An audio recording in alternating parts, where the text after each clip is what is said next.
ಮಂಡ್ಯದಲ್ಲಿ ಚಿರತೆಗಳ ಉಪಟಳ ದಿನದಿಂದ ದಿನಕ್ಕೆ ಹೆಚ್ಚಾಗ್ತಾ ಇದೆ. ಕಾಡು ಬಿಟ್ಟು ನಾಡಿಗೆ ಎಂಟ್ರಿ ಕೊಟ್ಟಿರುವ ಚಿರತೆಗಳ ಕಾಟಕ್ಕೆ ಜಾನುವಾರುಗಳಿಗೆ ಆತಂಕ ವ್ಯಕ್ತವಾಗಿದೆ. ಮೊನ್ನೆ ಕೆಆರ್ಪೇಟೆಯ ಮಾಳಗೂರು ರೈತನ ಮೇಲೆ ಚಿರತೆ ದಾಳಿ ಮಾಡಿತ್ತು. ನಿನ್ನೆ ಬೆಳಿಗ್ಗೆ ಕೆಆರ್ಪೇಟೆಯ ಮುರುಕನಹಳ್ಳಿ ಸಮೀಪ ಮತ್ತೊಂದು ಚಿರತೆ ಪ್ರತ್ಯಕ್ಷವಾಗಿದೆ.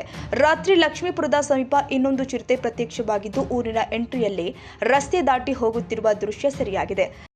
ಏನಾಯ್ತು ಗೌಡ್ರೆ? ದನ ಇಟ್ಕೊಂಬತ್ತೈತೆ. ದನ ಇಟ್ಕೊಂಬರ್ಬೇಕಾದ್ರೆ ಸಂಜೆ 5:30 ಅದು ನನ್ನ ಮೇಲೆ ಅಟ್ಯಾಕ್ ಮಾಡ್ತು. ದನ ಮೇಲೆ ಬರ್ತಿತ್ತು, ನಾನು ಅಟ್ಯಾಕ್ ಮಾಡಿಬಿಟ್ಟು. ಏನು ಅಟ್ಯಾಕ್ ಮಾಡ್ತು? ಇದು ಚಿರತೆ.